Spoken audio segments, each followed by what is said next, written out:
This is living free in my RV, and we're on top of Mount Wellington. I'm not sure yet how many metres high it is, but it's the highest I've ever been, and you don't need drugs to get high, as I mentioned before, and it's the highest that my RV has ever been as well.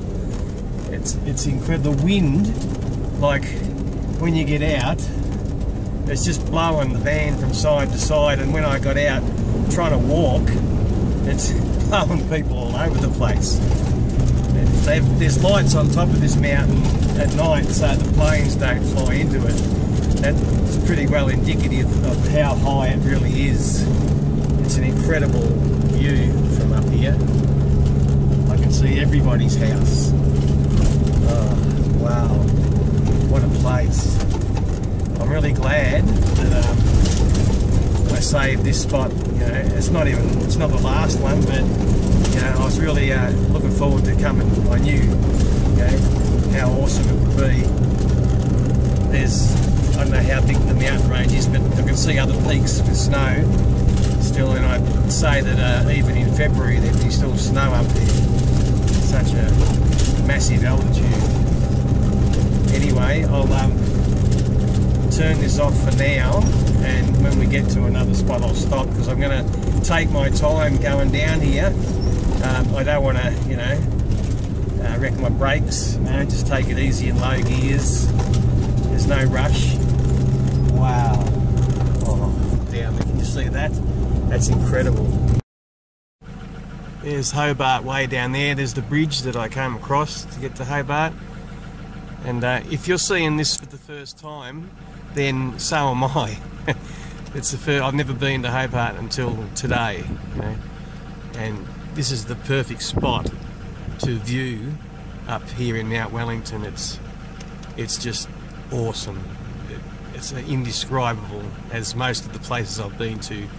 I'm staying at this RV stop. Scroll, I think the name is. I'll get it right later.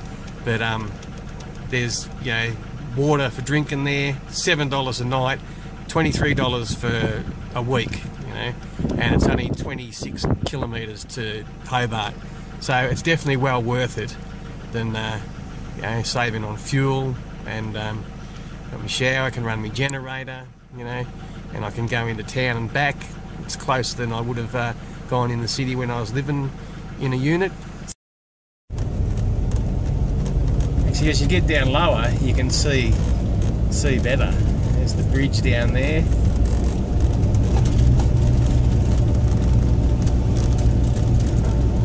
Just past the spot where I could get water from. It's just running down the mountain. There was a bloke there filling up his plastic jerry can.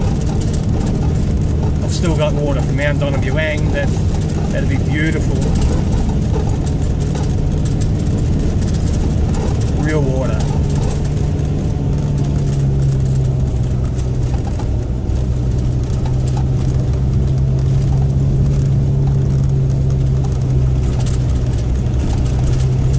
It's not too bad. We're coming down in third gear, so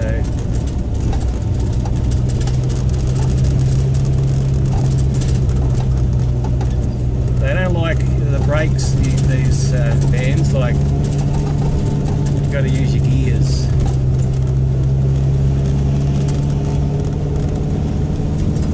Some of the hills, I don't think I've ever come across a state with so many steep hills in it, except for Queensland, of course. But this is unique.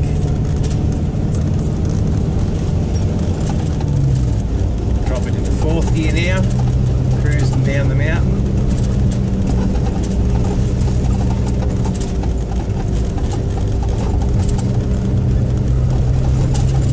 There's notices up the top that people's immobilisers and electronic central locking sometimes doesn't work, especially I suppose in the winter, or to do with the electromagnetic force that could be up here as well. As you can see, the Aurora Australis, like we are down under.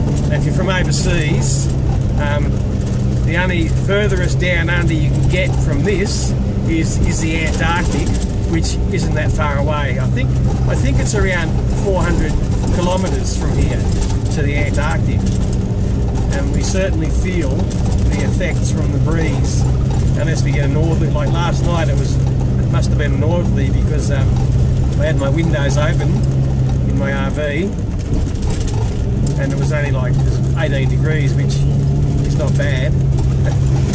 It's warmer than it was than 0 when I first got here.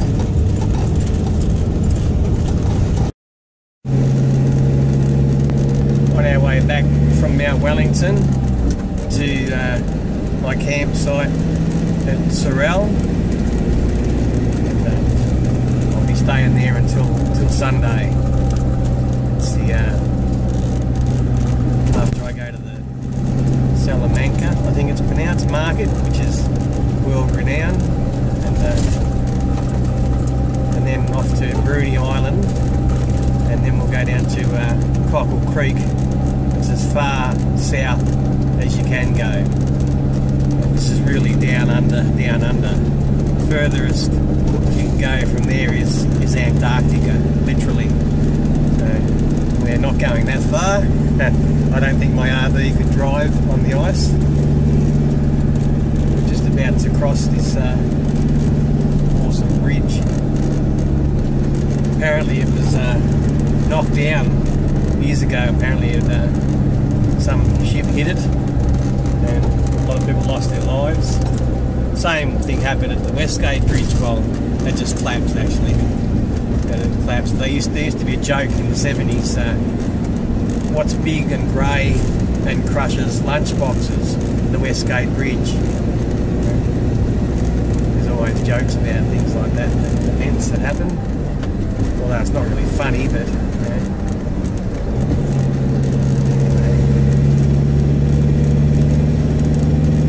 I'll do a video coming the other way. It's a bit more spectacular, because you can actually see the city of Hobart as you come across the bridge. It's a beautiful city.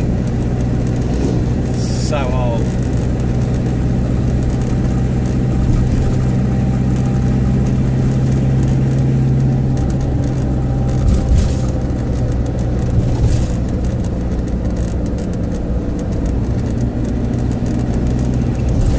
I've already found some really good restaurants in just off the Elizabeth Mell.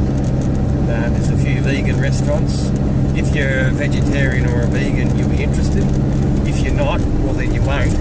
But if you like seafood, then Hobart is the perfect spot. There's so much fresh. You can buy it from the piers. I did have some potato cakes and chips. That's as close as I got.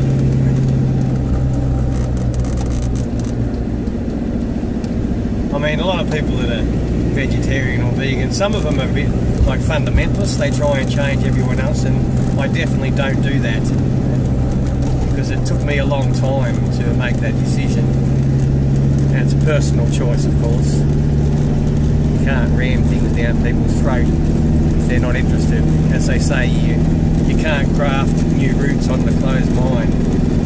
So if you're not interested, you're not interested.